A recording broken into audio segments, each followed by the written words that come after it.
Hey guys, welcome to Reporter Room. Can you hear me?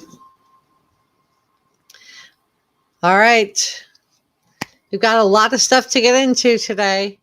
We're going to be talking about Bryan Kohberger, and we're going to be talking about the Idaho 4.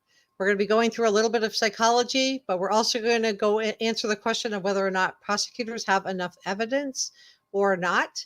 And I'm very interested to see what you guys think about this. I want to get your opinions and your feedback. So welcome. I see some of you guys are starting to come in.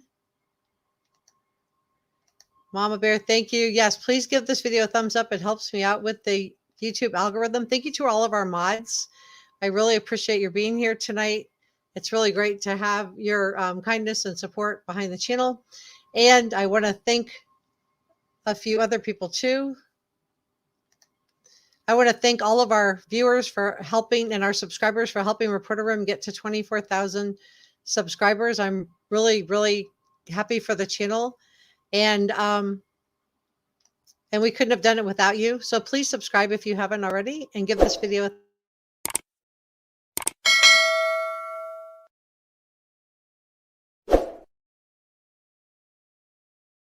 thank you to our executive producers, Energy Shots and Diane. Thank you to our producers, Christine Burdick and Sasha Angel.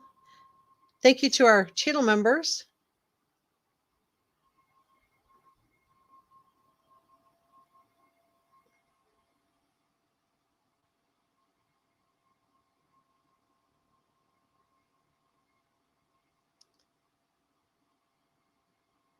And thank you to everyone who gave super stickers this last week. I really appreciate your kindness and generosity. So what we use the super stickers and super thanks for, you guys know I got new headphones and I got new editing equipment. So let's get started. I don't have to turn my mic on and off anymore, and I'm really happy about that. Let's get started. He is obsessive. He is fastidious. He's about 6 feet tall. He's socially awkward. He planned this whole thing out. He went into that home with the intent to kill. There's no indicia of a girlfriend, an ex, a fiance, even a high school girlfriend hasn't been dug up yet. So is this guy an incel? What was his motivation? Would it surprise you to see him, that face staring in your bathroom window?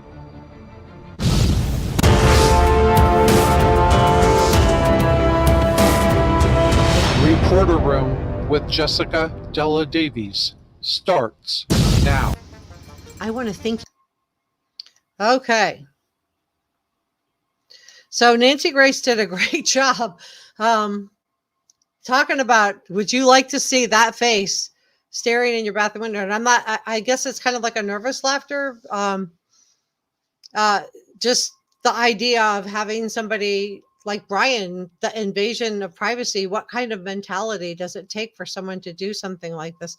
But let's continue on, guys. We have a lot to get into, and this is just one of several presentations we're going to go through tonight. And I am going to talk a little bit toward the end about the Alec Murdaugh case. For those of you who are interested, I did a very, very quick summary in less than 10 minutes. I posted that video earlier today. If you want to just like know the ins and outs of the case with the 911 calls, so you can discern for yourself if you think Alec Murdaugh is truthful or not truthful, you'll want to check that out too.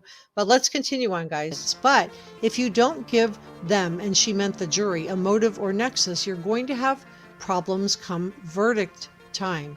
So let's look at two potential motives for Bryan so far. First, we know that a law enforcement source is claiming that investigators believe an Instagram account belonging to one of the female victims was messaged privately by Bryan. Now, if you saw my video on the wound collector, then you already know that this type of perpetrator can be motivated by both a real or an imagined slight. Many people don't read their DMs or PMs on social media, and I am one of them. I don't read them because they're generally spam or they're foreign princes who are trapped in a country and need me to send money so they can be rescued. So a lot of us don't read these messages, but Bryan, it would have been either real or perceived. It didn't have to be a real slight. Okay, so one of his motives would have been those Instagram messages, in my opinion, because a lot of people don't realize that people don't read their direct messages or their private messages on social media. I know most of the women that I know don't read them because, as I just shared with you, it's a prince trapped in a foreign country. In other words, it's a scam. They're trying to get your money away from you. But the other thing is they don't read them because it's spam too. Will you tweet this for me? And you don't even know who this person is. You just followed them 5 minutes ago and they're already in your DM message asking you for this or that, or trying to just, a lot of lonely men and women, that are on social media, if they're on Instagram or they're on Twitter or they're on Facebook, and men, this can happen to men too. They get unwanted DMs as well. And lots of scam lonely women, right? Looking for someone to please rescue me. I'm trapped in a foreign country. Or can you please cash this check for me? And then I'll give you the money after I get freed from whatever the story of the day is. That's what a lot of these direct messages are. But Bryan was 28 years old and he may not have realized that they were not going to respond to his direct messages. This doesn't have to be a real slight. This could just be something that was perceived on his end of being a slight. How many of you guys read your direct messages? I went in the top chat. If you want to join the top chat, you just need to be subscribed for 1 minute. Put up a 1 if you do read all of your private messages and direct messages, and put up a 2 if you don't read them at all, and put up a 3 if you rarely read them. If, like, I've read mine like maybe once or twice this whole year. What do you guys think? A 1 if you do not read them at all, a 2 if you do read them, and a 3 if you've read a couple.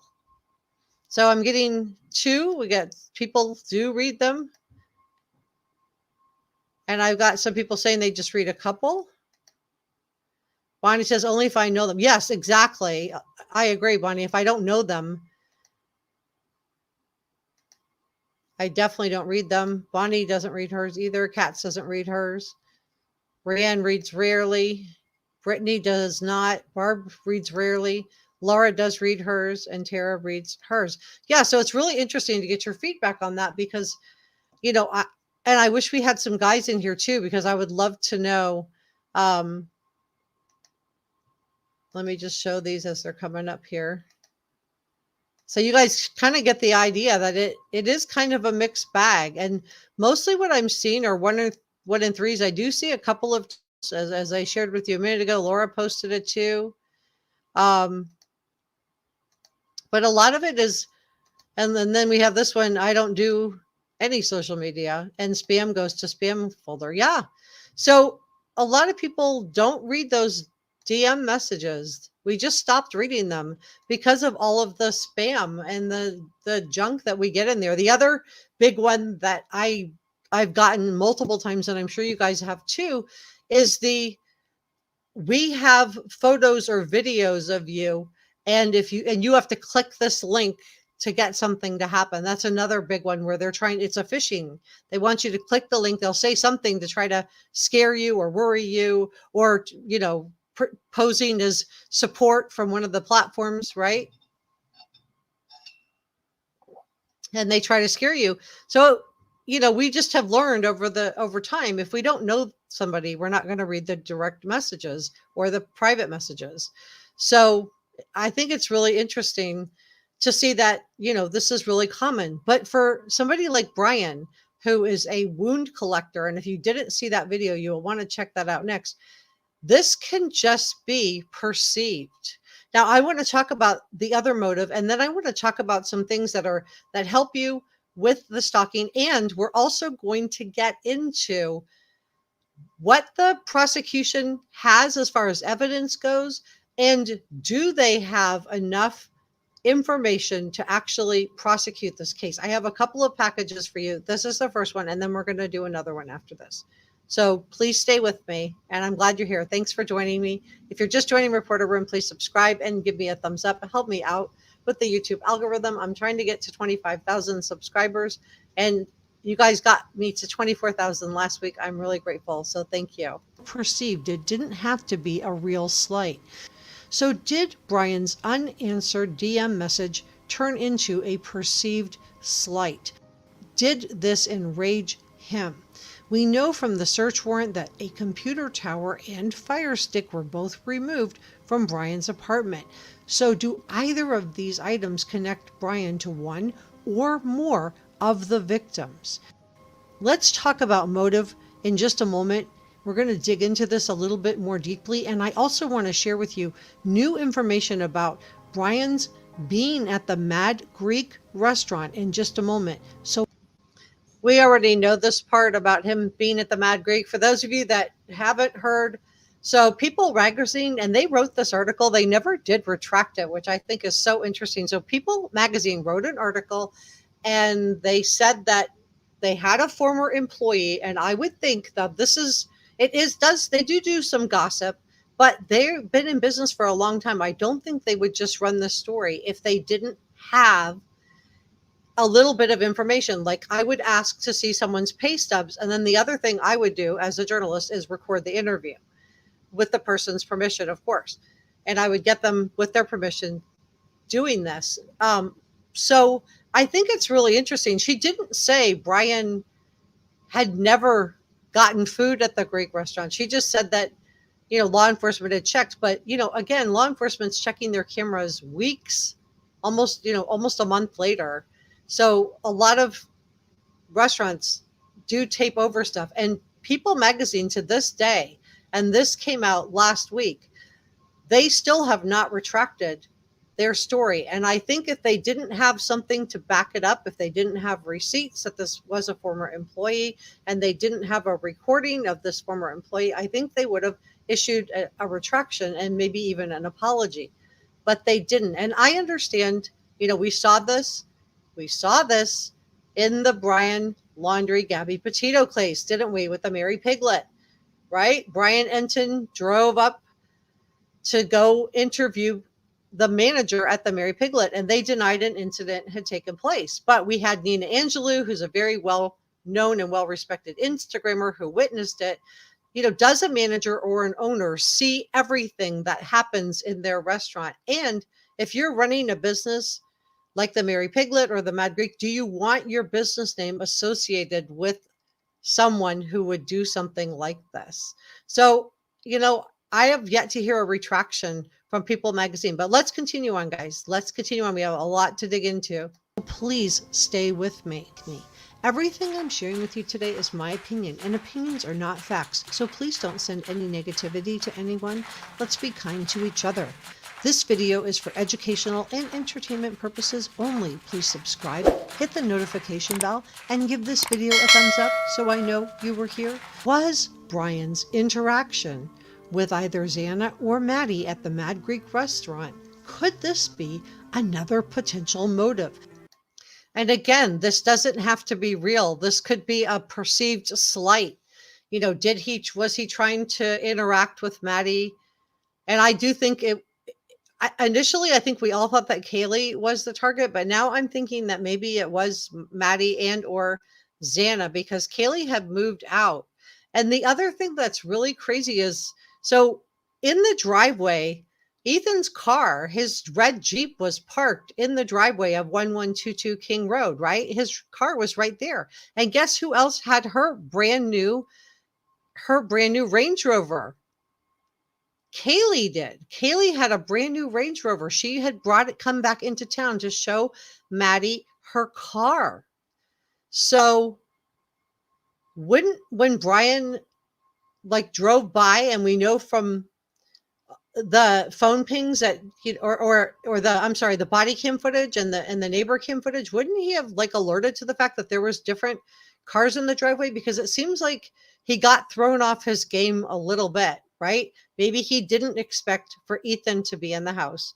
Maybe he didn't expect Xana to order a DoorDash 4 a.m. food order.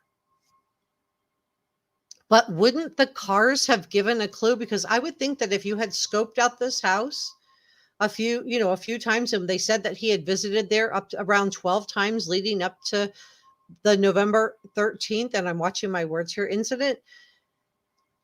Wouldn't he have known whose cars were normally parked in that driveway and whose weren't? And wouldn't he have noticed that there was a Range Rover that normally wasn't in the driveway, and there was a red Jeep of somebody that didn't live there?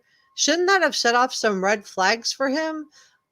You know, I think it's really, really bizarre that that didn't seem to stop him. Or was he just in that mindset of, I'm doing this tonight? He had worked himself up and he was just, going for it, irregardless of what was going on. Because I think in all of the confusion of running into Ethan, of having Xana be awake, and then when he went upstairs, he would not have been expecting to see Kaylee upstairs with Maddie. He may have thought he was going up and Maddie was going to be alone in that room. And then the dog was there. So did this all throw him off the game? And is this how he ended up losing that knife sheath? Because as Nurse Allison showed us in the demo last week, that knife sheath is on your belt, right? And your belt's connected to your waist for that. So for that knife sheath to come off, it either had to have been ripped off the belt, or the belt was literally ripped his body during the scuffle. And we do know from the coroner that some of the people did fight back. Some of the people did have defense rooms. So the whole thing of everybody was asleep when we first went in, that's not really true. Thank you so much, Bonnie. Bonnie says, I don't think he cared. It was time in his own head. And I think you're right. I think that he had his mindset of he didn't care and he was going to just do it irregardless of the fact that there was this Range Rover that he was not familiar with. He would not have been familiar with this. And there was this red Jeep from Ethan. Those should have stopped him in his tracks. And the other thing is, why didn't he know that there was a neighbor with a doorbell cam? Because if you were really scoping out the area as someone with a master's degree in criminology, you would be scoping out the area to definitely see where the cameras were, right? The other thing that's weird is, why did he drive his own car? Why not park it somewhere else and walk up? If that's what he was going to do. Instead, he drove up. And it almost makes me wonder if he did come up and then saw the DoorDash and kind of paused and then just pulled in to just do what he was going to do. That he was just so intent that he was going to get in there and hurt these women. So was there some kind of a perceived slight on either Instagram? And we know he was following Xana, Maddie, and Kaylee. He followed all three of them on Instagram. We know he was DMing one of them with the same message over and over. And if I don't read my DMs, but when I first started on social media, I used to. And if I saw the same message over and over, I would just think it was a bot. I wouldn't think it was real, right? So let's see what you guys are saying. Natasha says that Plant Diva says, can't control his impulses, nothing to stop him. And Natasha says, probably he was so sure about himself. And then RV and Keep It Rolling saying, Kaylee's ex knew she was there and what she was driving, probably knows Ethan's Jeep as well. I don't see how Bryan would know. Yeah, I mean, unless he was really scoping people out. Oh. And then Rianne says, he isn't the sharpest knife in the box. Wow, I think that wins the comment of the day. Yeah, I think he was probably really book smart, but maybe not street smart. And this is another reason I've seen a lot of questions and comments. Was this his first time? Has he done this before? And they've brought up the little dog Buddy. And I'm gonna really watch my words here, but there was a dog named Buddy, and the dog was let out by its owners in the night, around 2 a.m. and never made it back. And you can Google it to find out what happened to the dog. But, was this related to Bryan Kohberger at all? Was he scoping that out? And was that his rage on that night. So there have been people wondering if he could have done this before. I don't think he did.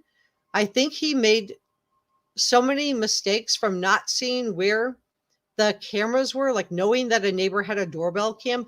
That would be something that you would want to know in advance if you were a master's degree in criminology.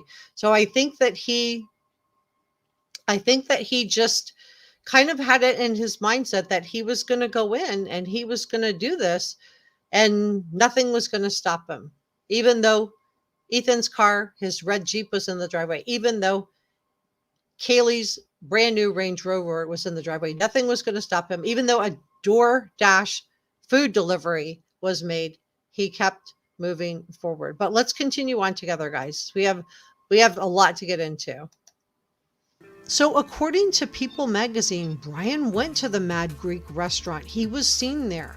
Now, both Maddie and Xana worked there. So could this have led into fueling Bryan's rage and led up to what happened on November 13th? In the weeks leading up to November 13th, Bryan, as reported by People magazine, ate at the Mad Greek restaurant at least twice. And according to a former employee, they said that Bryan came in at least. Okay, so Team Rose is saying he had help. And I want to talk about this too, because when we read through the latest court information that the prosecution released to the defense, the one thing that like really, sometimes it's what they do say, but sometimes it's also what they don't say or what isn't there. And I think that would have been a great chance for them to rule out a co-conspirator. But they didn't do that. They didn't rule out a co-conspirator. Now, it could be that they're thinking they want to leave the door open because maybe somebody had knowledge after the fact and helped him after the fact. Maybe somebody provided him with that K-bar knife. I've heard the name Bryan Kohberger thrown around a lot. I don't think he had anything to do with it. I did some checking. You guys can decide for yourselves. But there was an incident after the December 13th at 1122 King Road. On December 15th, Bryan Kohberger held his roommates. He was a soldier who had served in Afghanistan. He apparently had PTSD, and he held his roommates hostage, basically, and he didn't make it. Law enforcement, they had to intervene, and not in a good way. And I'm just really watching my words here. But I don't think that, and I know Brent worked in IT, and I guess he worked at the same university with Maddie, Kaylee, Xana, and Ethan. And he lived less than 3 miles away from Bryan. But other than those couple of things, and the fact that Bryan, the other thing that's been brought up is this K-bar knife, that it was a military grade knife. So a lot of people are like, oh, that, I don't know if that's really enough to link Brent to the case. And that's why I don't personally think he had anything to do with it. So did Bryan have help? I think he may have had some help after the fact, maybe, or law enforcement still investigating it. But I don't think it's related to Bryan Kohberger. And the reason that I believe this, and you guys are definitely entitled to have your own opinion, and just all I ask is that you just share your opinion, whether you agree or don't agree, just share it in a respectful manner. But the reason I don't think that Bryan Kohberger had anything to do with this is because I think law enforcement knew about that incident on the 15th. They have had plenty of time to link these two cases, and they haven't.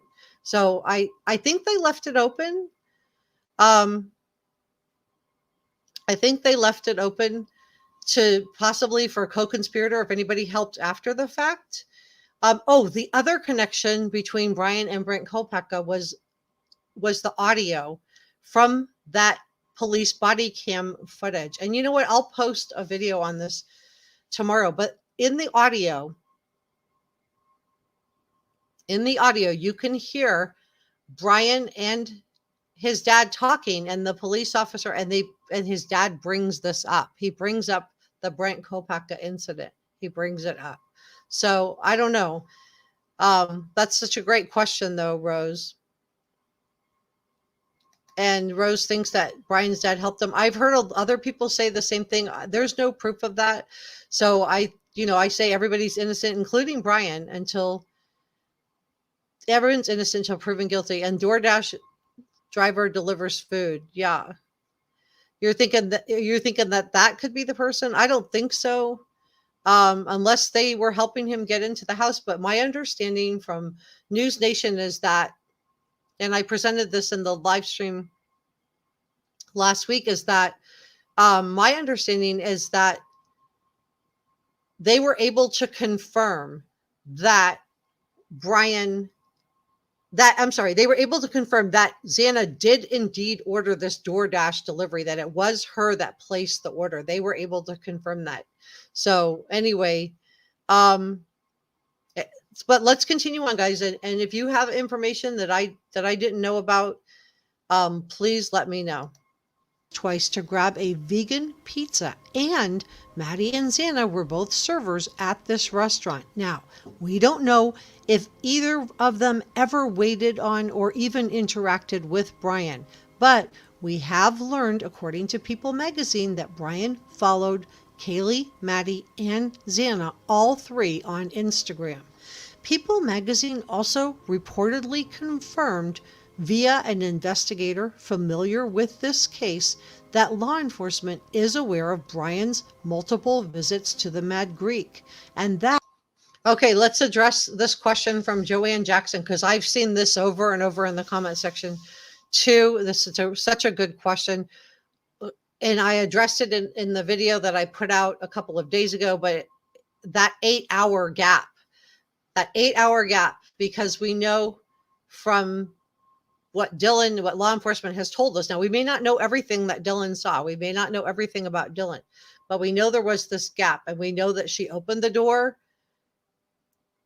She didn't see him. She closed the door. She opened the door a second time. She thought she heard crying. She didn't go check if I'm coming from Xana's room. Now, a good roommate would probably go knock on the door. Hey, are you okay? I heard you crying. But maybe she knew Ethan was there, so she didn't go knock on the door to see if Xana was okay. And she closed the door again. And then she opened the door a third time, and she sees a guy with a mask on and sees bushy eyebrows. Says he's 5'10" or taller. But she doesn't call 911. She goes into what she calls frozen shock phase. And Nurse Allison said, that lasts around 30 minutes, but it wouldn't have lasted 8 hours. So what was going on during this 8 hours? And then the other thing that I've seen a lot of you guys commenting on, that I addressed also in the same video this week, was the whole thing about the sororities. And did they, why were they calling their friends first to come over instead of going straight to 911? Because, everybody knows when something happens, this is drilled into you from the time you are old enough to talk and dial a phone. If mommy needs help, what do you dial? The kids are taught 911. Why didn't she call? Now, we don't know everything. We don't know everything. So there might be more to this whole story with Dylan and Bethany that we just don't have yet. But I know you guys are really bothered by this 8-hour time gap. And I wish I had an answer for you of why she went back to bed. I told you my theory, and this is not to throw any shade at all on Dylan, because when you're young, you try things. But maybe, she tried something, and she was having and I'm watching my words here, an experience, and it was a bad experience, and she wasn't sure if what she was seeing was real or not real. And maybe when she woke up, she was, afraid to call the police. Maybe that's why they called their friends over. They were really young. And again, this isn't not to in any way throw any shade onto Dylan or Bethany there, or any of the other 4 people that were in that house that night. This is just a theory, and it's, maybe they were young. And college is a time for trying things. So I'll make a short story long. But anyway, let's continue on, guys, because we have a lot to get into. And yeah, Rianne's saying she was traumatized. Yeah. And then asking who put the dog in the room. Shauna, your comment went by so fast I didn't get a chance to grab it. But okay, so that's been another big question mark, is how did Murphy, because we know Murphy always slept with Kaylee, and Kaylee came into town. She brought Murphy, and she came into town. She had her brand new car. She was really excited about the car, and she was sleeping in Maddie's room.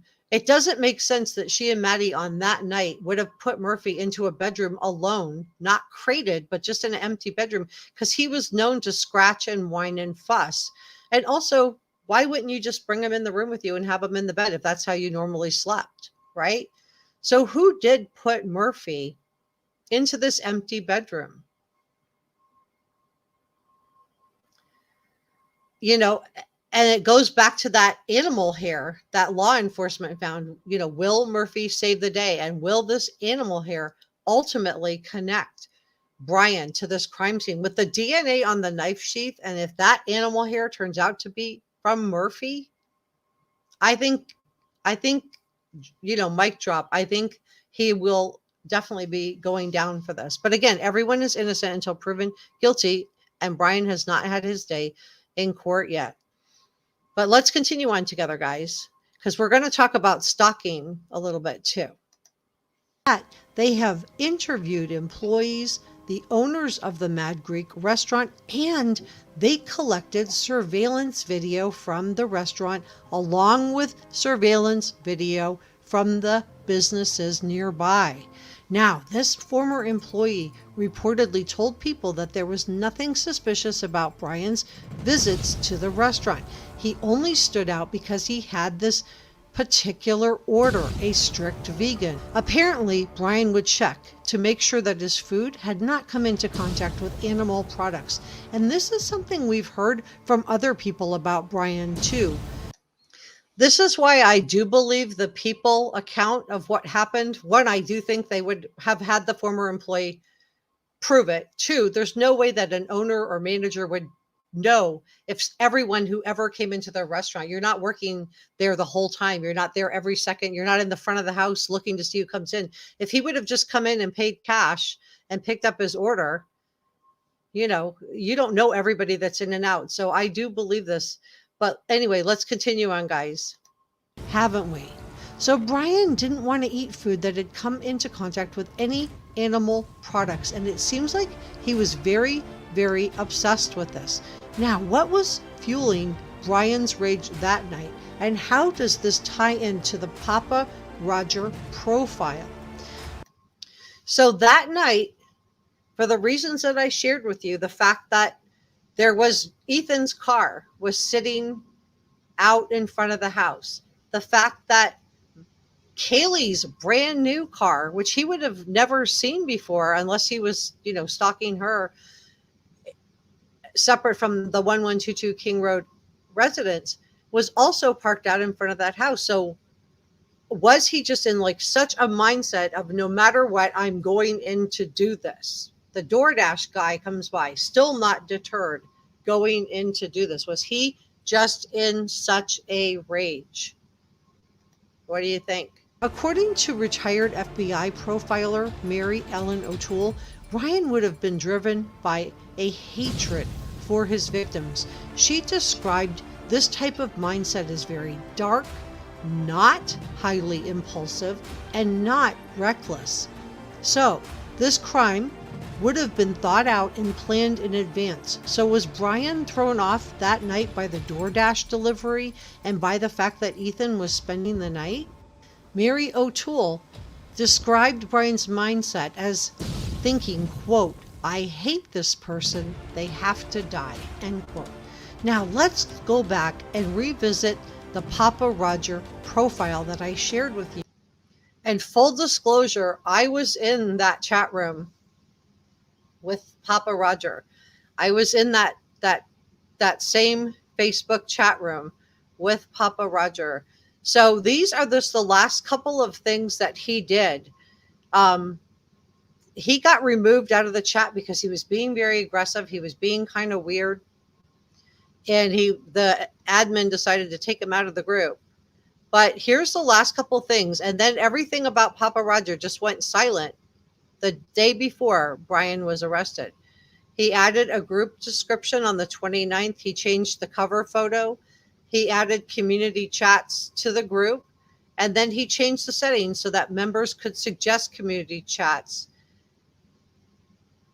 for admin or moderator approval, but the members could not create chats directly in the group without his approval. And that was done. That was the last thing that was done, was December 29th at 7:15 p.m. Go back and revisit the Papa Roger profile that I shared with you that I believe was Bryan in our chat room on Facebook. Was this profile based on Elliot Rodger? So if you don't know who Elliot Rodger was, he was a really twisted, dark individual who stabbed and shot 6 innocent people in Isla Vista, California back in May of 2014. He posted a bizarre retribution video and emailed an autobiographical document to around 24 people. Now, in this email, Elliot Rodger said he had, quote, no choice but to exact revenge on society that had, quote, denied him love. So is this where Bryan was in his mindset? We know he was following Kaylee, Maddie, and Xana all on Instagram. We know he was DMing at least one of these young women. We know that he was at Mad Greek restaurant, according to People magazine, and they have still not retracted the story. And I think that if they didn't have proof that this was a former employee that had shared this information and they hadn't recorded the interview, I think they would have printed a retraction, because the owner of the Mad Greek was coming out and she was not happy about being linked to this case and being linked to Bryan Kohberger. But, and also I guess people were coming in and just getting out of hand, which, you know, I don't know, like what kind of personality would go into a restaurant and like harass people for interviews while they're trying to work. It's kind of weird, but I know people can be very aggressive. But was he so angry by not being responded to? And the fact that he was identifying with Elliot Rodger, with this Papa Roger profile, is really a concern. And this is allegedly, because I don't have, you know, any independent proof that this was Bryan. But I have no doubt that the fact that they took the Amazon Fire Stick, if it was jailbroken, they'll know what his search history was on that. And they got his computer tower, right? They got that computer tower. So what's on there? What kind of searches did he have on that computer tower that will give them a lot of information? But let's continue on, guys. And everyone's innocent until proven guilty, and Bryan has not been proven guilty. But the fact that, but I do believe he was Papa Roger. I believe he chose an image. He didn't create that image. He chose it. I think he chose it because it looks similar to his own profile. And I think that he was in there interacting with us as we're looking for him. He's looking at us. And as I shared with you a minute ago, I was in that chat room with him, which is really scary. So it really does take a sick and twisted mind to just blame these Alpha Pi sorority girls. But he said in his retribution that he had planned to target the Alpha Pi sorority because he deemed that these girls were the best looking or hottest at his college. In fact, he described these girls as, quote, the kind of girls I've always desired but was never able to have. So this is a really strange, twisted take on the world. And there is a community known as involuntary celibates, or incels, and they do blame women for their own sexual failings. Now, I just want to be clear that not every single person that's involuntarily or voluntarily celibate does this. This is like a really extreme mindset. This is not the rule. This is the exception. But there is a community of people that have this attitude. And, you know, if this Papa Roger was Bryan, and I believe that it was, then he was definitely identifying with Elliot Rodger. And that's a problem. That's a problem for the defense. because that gives a motive. So Elliot was their hero. So was Bryan part of this group? And will this computer tower that was removed from his apartment, as revealed to us by the search warrant, will this link Bryan into this group? Now, to be clear, just because someone is involuntarily or voluntarily celibate does not mean they would ever do something like this. This is an extreme mindset. And this incel community has its own kind of creepy, unique lingo, and it helps them define their twisted way of looking at things. This community uses names like Chad and Stacy. Hear me out. So Chad and Stacy are like a common lingo, and I'm going to share what that means in just a second. It's a way to kind of depersonalize people. But did Bryan, because Ethan's car would have been out there, that red Jeep would have been out front. So was he really surprised? I've been speculating that I thought maybe he was surprised that Ethan was in there, but I'm also wondering, after doing more research on this type of involuntary celibate group that was, that were affiliated with this Elliot Rogers, this despicable person, did they see Ethan as being a Chad? Now, let me share with you what the Chad is. Let me back it up just a tad. So Chad and Stacy, this is the type, this is the way that they think about people. And again, not everybody who's celibate, voluntarily or involuntarily, would be part of this. This just happens to be part of this particular group that focuses in on that. He uses names like Chad and Stacy. Hear me out. So Chad is a male who is genetically superior, who has a strong jawline, is tall, with a low square hairline and nice teeth. And a Stacy is a female with an hourglass figure and big, and a Stacy would be attracted to Chad. So was Ethan one of the targets also? We've always all been speculating this whole time that it was Xana and Kaylee and Maddie. But was Ethan also? Because you look how handsome he is. He's got a square jawline. He's got he's beautiful. He's got the dimples, bright eyes. He's just a beautiful young man. Was he being perceived as a Chad? And then he saw Kaylee, Maddie, and Xana as Stacy's, and this is what drove him. So was Ethan also a target? Because again, that red Jeep was parked outside of 1122 King Road. And if this was not a motive, and if Ethan was not part of this, he could have easily just left Ethan, because he walked by Dylan and he left Bethany alone. So he could have left Ethan also, but he didn't. So let me just back this up so you can hear this one more time. Was Ethan, and you tell me, put a 1 up in the chat if you think Ethan would have been considered a Chad and Kaylee, Maddie, and Xana were Stacy's. Put a 2 up if you think, no, it's not couldn't be. This community uses names like Chad and Stacy. Hear me out. So Chad is a male who is genetically superior, who has a strong jawline, is tall, with a low square hairline and nice teeth. And a Stacy is a female with an hourglass figure and big, and a Stacy would be attracted to Chad. Subscribe. Okay. He is obsessive. Let me grab this. I have another one to grab for you. Let me just show you guys where you're at, though. I missed some of them. I'm so sorry. They're flying by, but these numbers are just flying by. I'm trying to grab them. So I'm getting a lot of ones that Ethan could have been a target.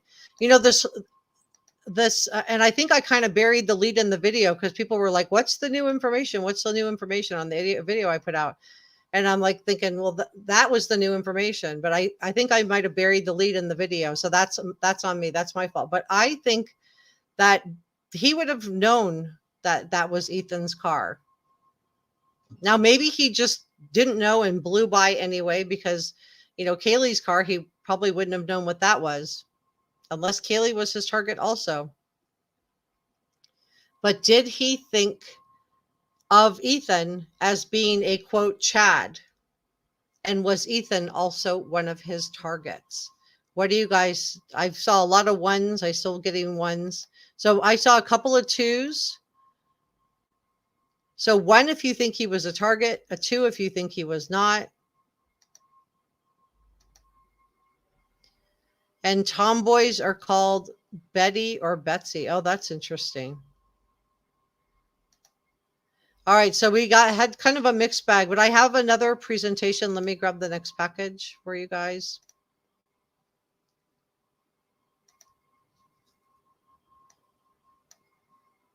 So in this one, we're going to be talking about motive. Each of these pieces of evidence, and what battle will the prosecution be facing as they make their case? Joining us now for more on this, former CIA officer and FBI special agent Tracy Walder. Tracy.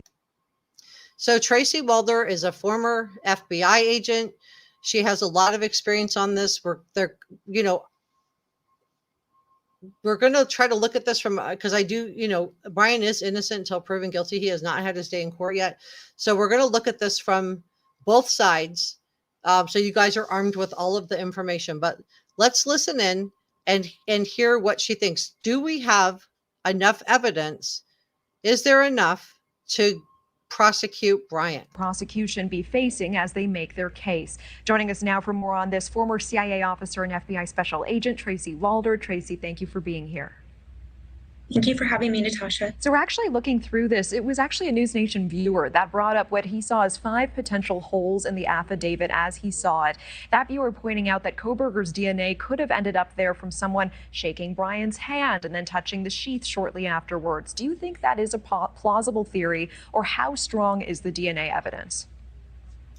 So that's a great question. And I've said that really from kind of the beginning of all of this, is that, to be honest with you, the DNA is nice to have. It puts him at the scene of the crime, but it doesn't put him at the scene of the crime potentially on that date and around that time. So yes, I think that this is a hole that can really be poked in the prosecution's argument. So I think that viewer is spot on. We are just seeing the tip of the iceberg as far as evidence goes. I think we're just seeing the tip of the iceberg. I don't think we're seeing everything that the prosecution has. I think we're seeing a little bit of it. I think we're seeing like this little top part, but I think under that, we've got what's on the computer tower.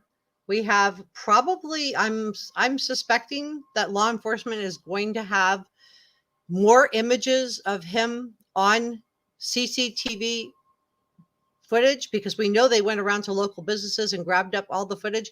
They may have even gotten him with either his license plate on the video, or they may have even gotten him driving on video that will place him at the scene.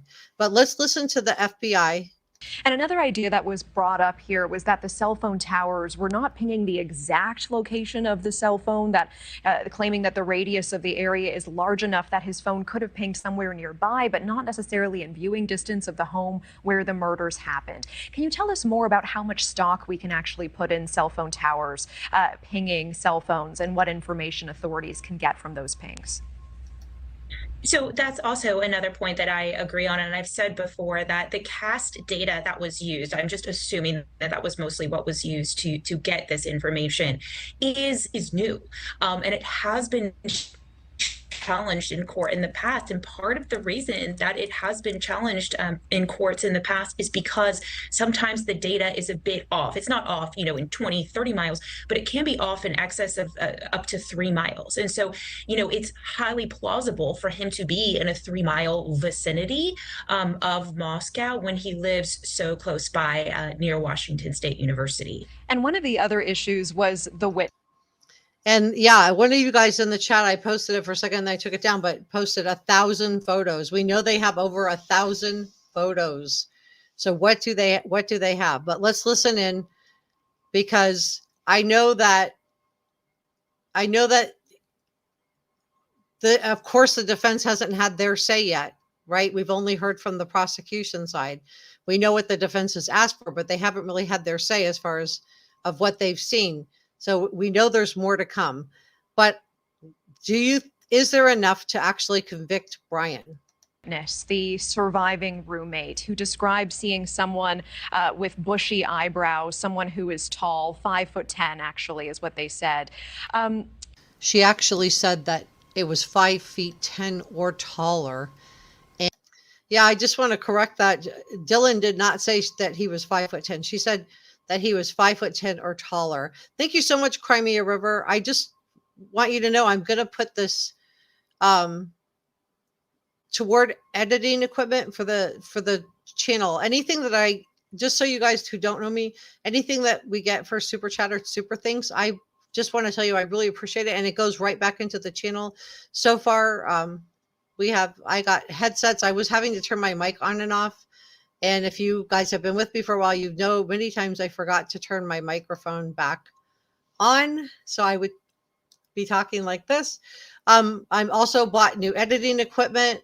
Somebody the chat said that they noticed all the editing that's going in. I do highly edited video, and the next thing I'm saving up for is a more professional microphone.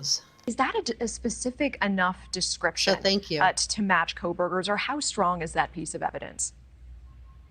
So again, we have to remember that all of these pieces of evidence, they don't exist in a vacuum, right? The prosecution is going to take all of it. It's the totality of the circumstances. So look, as a singular piece of evidence, no, it's absolutely not a strong piece of evidence. However, the DNA, which puts him, in the home, coupled with the cell phone data that puts him around the home, and then you have the description, sort of a light description of him, placing him in the home at that particular moment. So it's the totality of the evidence. Yeah, and I think if you combine the DNA on the sheath and you combine the fact that they have a video footage, at least one, probably more, of the car. We know there's over 1,000 photographs. We know there's other video footage that they've picked up. The phone pings, and you combine that with the eyewitness of Dylan putting him at the scene. I think it is going to be enough. And that DNA evidence, you might be able to poke holes here and there. But anyway, let's continue on and listen to what this former FBI agent says.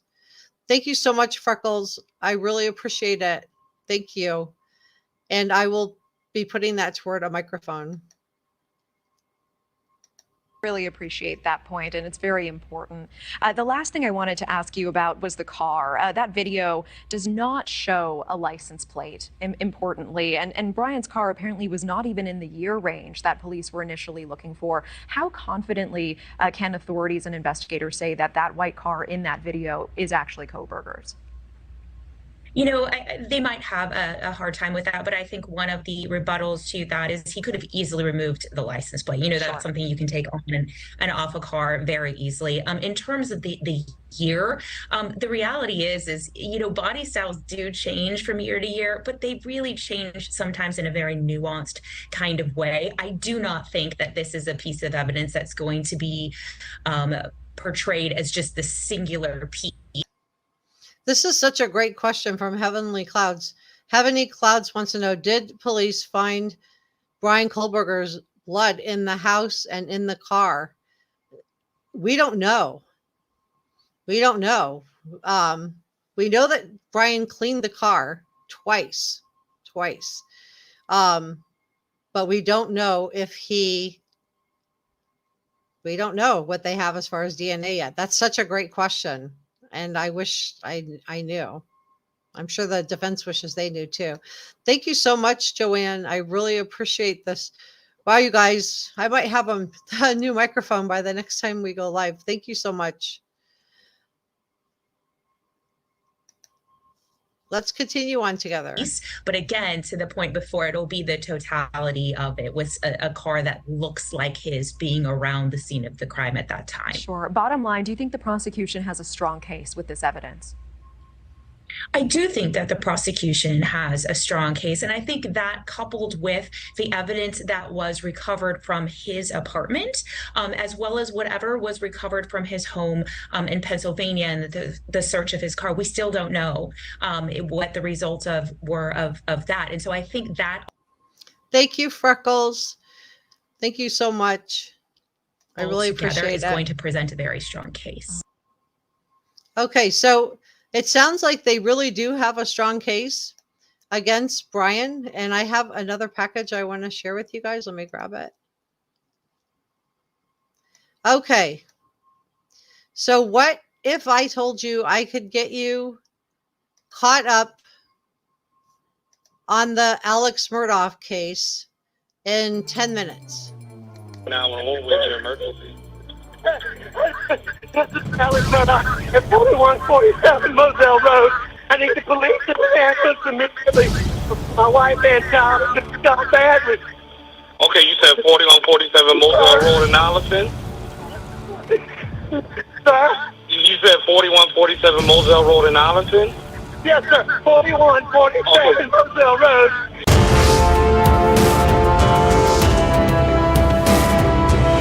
Reporter Room with Jessica Della Davies starts now. Hello, Reporter Room investigators.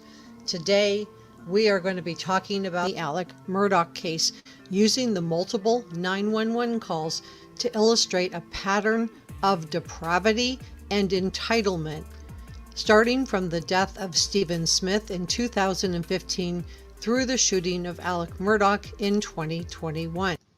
And I think some of the reason people have not gravitated toward this case is, one, it's new and people are focused on the other thing. But the other thing is it's not really clear on who the victims are.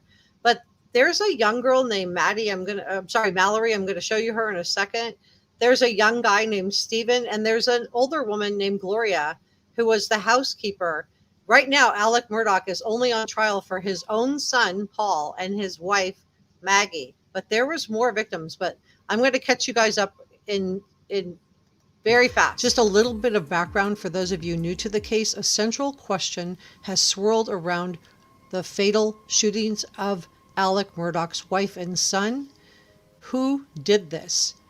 The Murdaugh family dominated the legal scene in Hampton County for nearly a century. Murdaugh's father and grandfather and great-grandfather were the area's elected prosecutors for 87 years in a row. This is similar to a district attorney appointment. So the investigation into the tragic deaths of Maggie Murdaugh and the couple's son Paul last June pulled the veil back on privilege, entitlement, lies, secrecy, and exposed dozens of alleged financial crimes committed by Alex Murdaugh. It's also renewed interest in the deaths of Stephen Smith and Gloria Hatterfield. So let's go back to February 24th of 2019. This was the day that 19-year-old Mallory Beach disappeared out of a boat owned by the Murdaughs following an oyster roast in South Carolina. So this beautiful girl was in the boat, and I'm going to play you the 911 call. She was in the water. She had gotten knocked out of the boat when this Paul Murdaugh, the son of Alex Murdaugh, drove this boat into a bridge. This is like the part of the story that you guys aren't hearing, but I'm going to give you guys everything so that when you hear about this case, and you're going to be hearing about it for the next month or so while Alex Murdaugh is on trial, you guys will be armed with all the facts. Authorities claim that Paul Murdaugh, and he was 19 at this time, was highly intoxicated and steering a boat carrying 5 of his friends. Listen to this. What bridge is it? Paul, what bridge is this? Paul, what bridge? 911, where's your emergency? Hello? Police, fire, EMS? Hello? We're in a boat crash on Arthur Street. Whereabouts on Arthur Street? In Arthur Street, the only bridge on Arthur Street. Arthur Street? Arthur. Listen to the 911 call, but listen to the chaos going on in the background too, because Mallory, this beautiful girl that you're seeing on your screen, she is in the water. She got knocked out of the boat when they hit the pylon. Arthur's Creek. Arthur's Creek. Arthur's Creek. Is it? Okay. What's going on? It's by Paris Island. Right. What What's going on? We're in a boat crash. You know what kind of boat?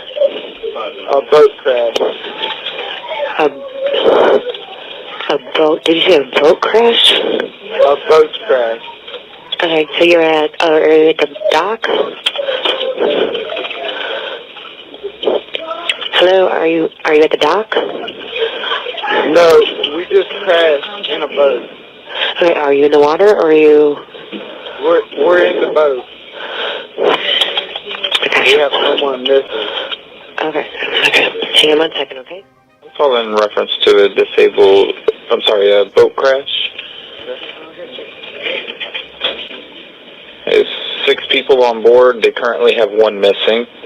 All right, it's in Archer's Creek, which is right there off of Paris Island. There's a bridge on Paris Island. They're underneath it. They crashed into the bridge.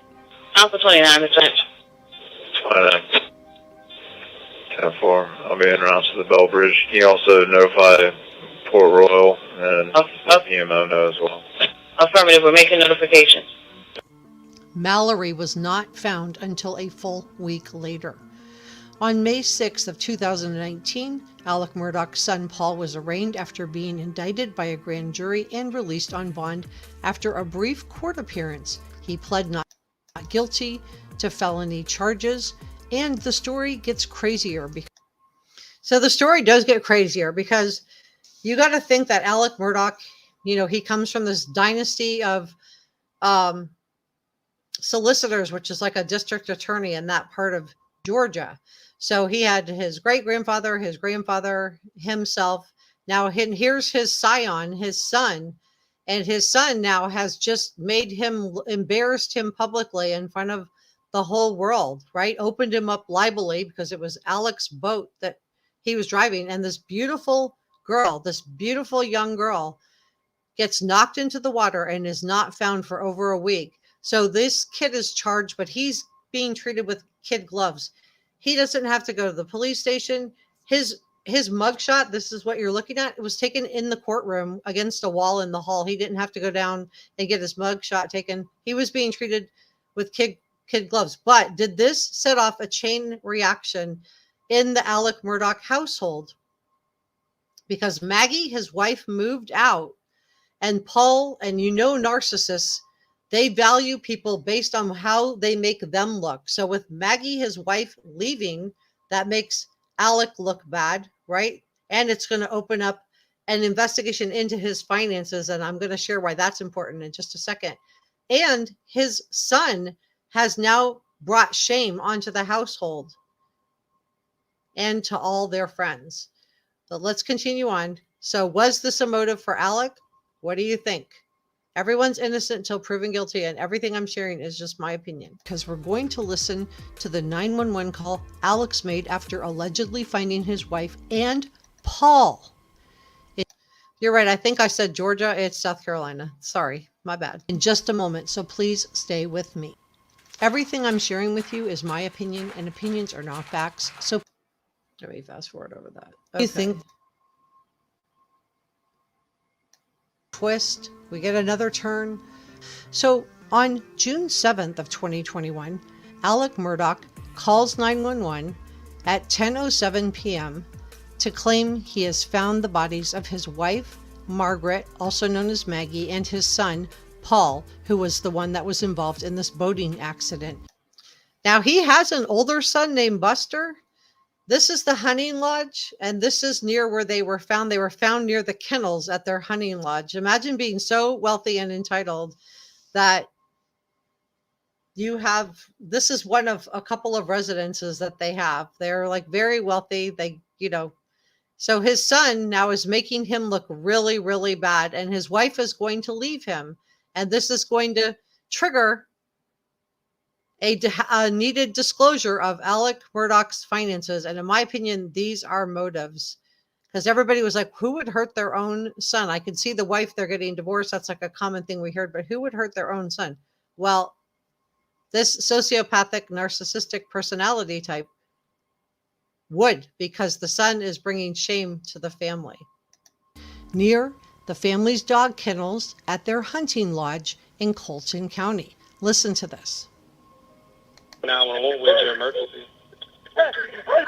This is Alec Murdoch at 4147 Moselle Road.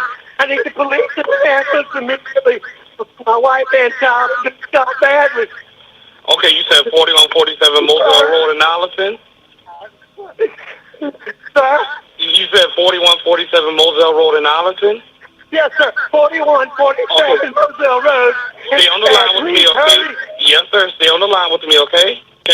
Conner County Communication. Collison, I have an Alex Murdoch on the line, caller from 4147 Moselle Road.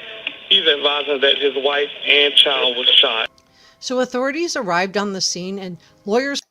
And yes, the divorce is rumors, but she was not living there. She was not living with him. She came over that night and she told her friend she thought something was up. And that is part of the record. But let's continue on, guys. We don't know for sure that she was filing a divorce, but she was not living there. She had moved out. The son had disgraced him and he was feeling cornered and angry, and nothing was making him look good. And if you have that type of personality where you are a narcissistic personality disorder type, everyone around you is about making you look good. And when I say you, I mean them, but you get the idea. For Alec Murdoch later stated that he had an alibi, that he had been spending time with his mom, who conveniently has dementia.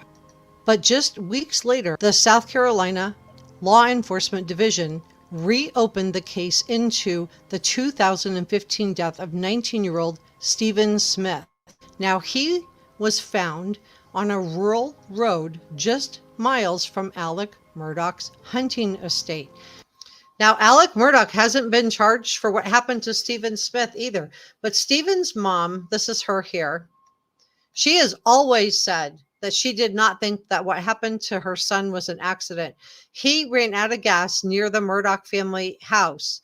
Now, did the son, Paul, because this was all coming to light too, around the same time that Paul and Maggie conveniently turn up deceased. This whole thing of what really happened to Stephen, because law enforcement, 3 police officers that were linked back to Alec Murdoch, all tried to say it was a car accident. They were trying to say it was a car accident, that it was a hit and run. No, it wasn't. Somebody hit him on the head. Somebody hit this boy on the head. Estate. His death was initially ruled a hit and run, but nothing about this ever added up. He passed away from a traumatic head injury. Stephen was openly gay.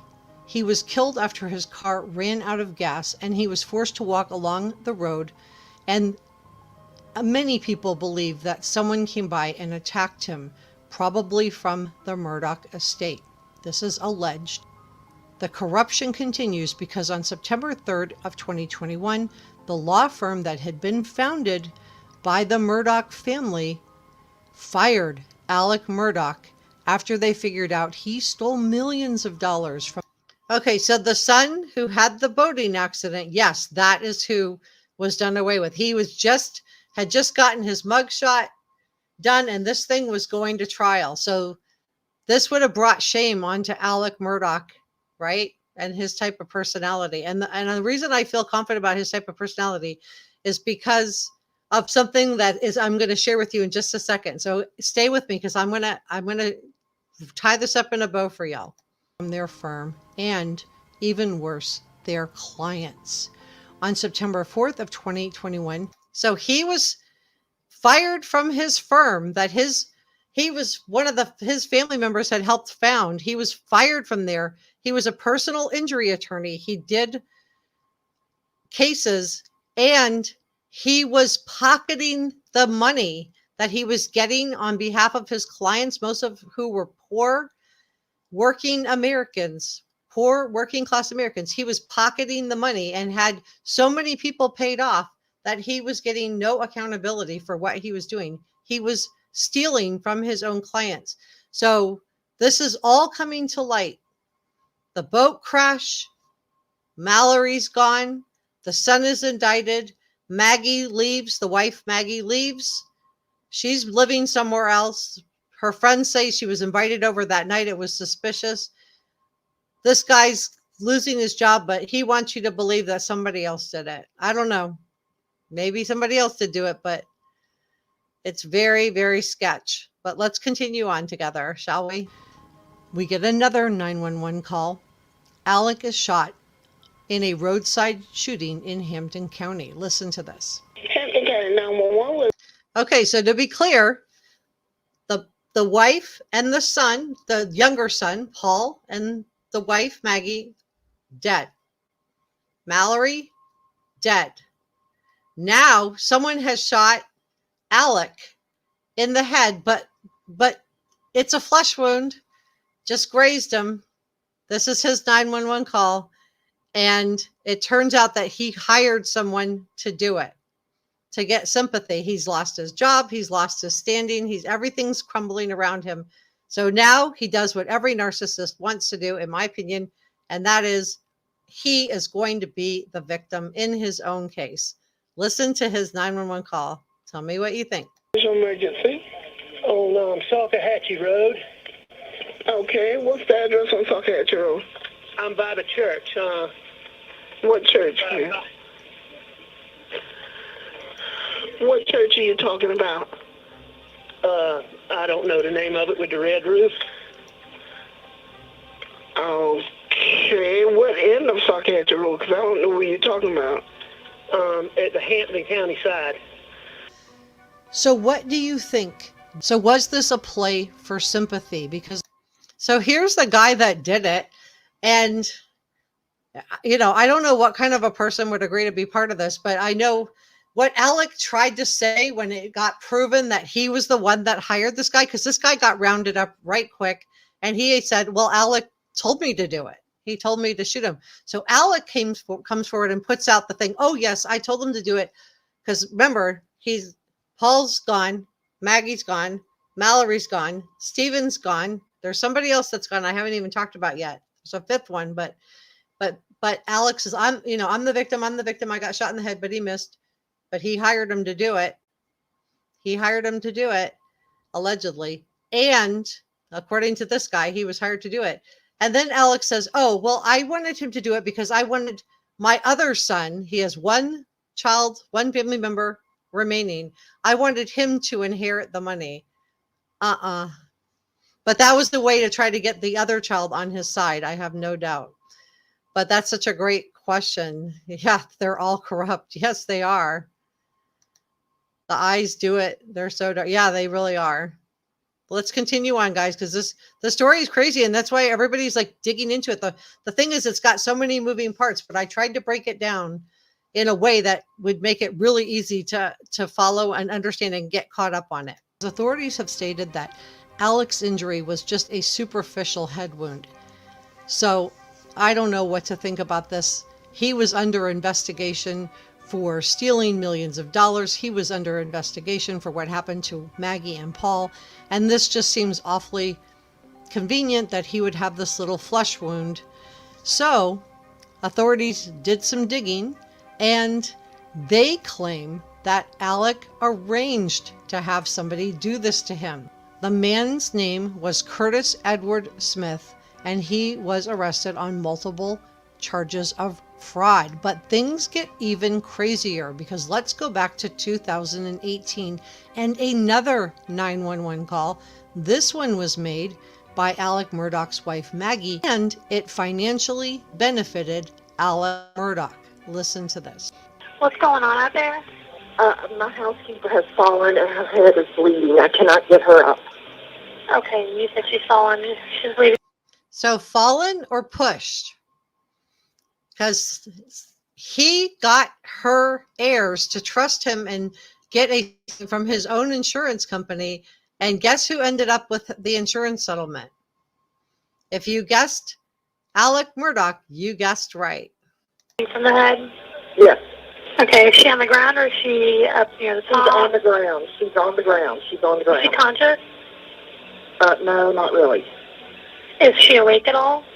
Yes. Gloria Satterfield was the longtime Murdaugh housekeeper. She passed in 2018.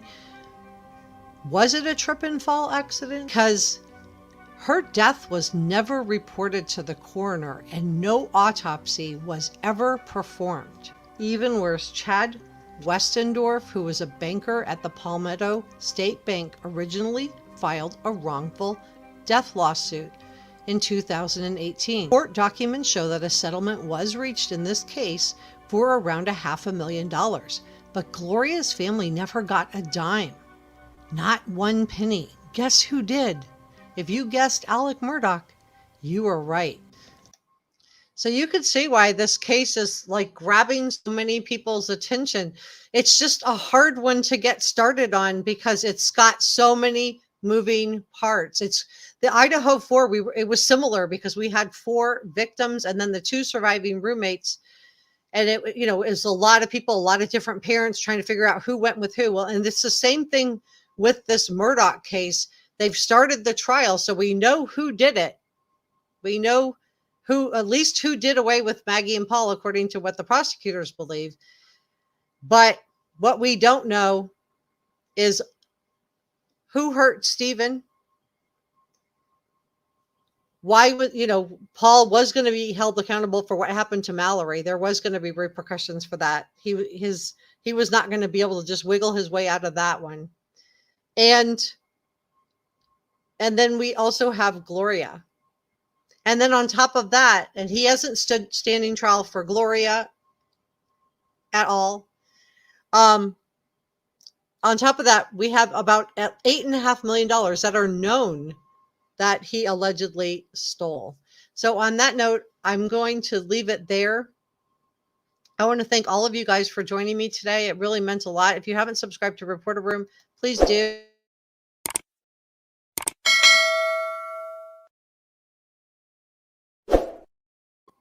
Thank you to our executive producers, Energy Shots and Diane, to our producers, Christine Burdick and Sasha Angel, to our channel members, to everyone that did channel members, I messed that one up. My bad. Sorry. To our channel members, thank you so much for subscribing to Reporter Room and for being here with me today. It really means a lot. Thank you to all of our subscribers and our viewers. If you would be so kind to give this a thumbs up on your way out and let me know what you think in the comment section below. And thank you to everyone who did super stickers last week. Thank you so much. So I will see you guys next time. Thanks for watching. Bye.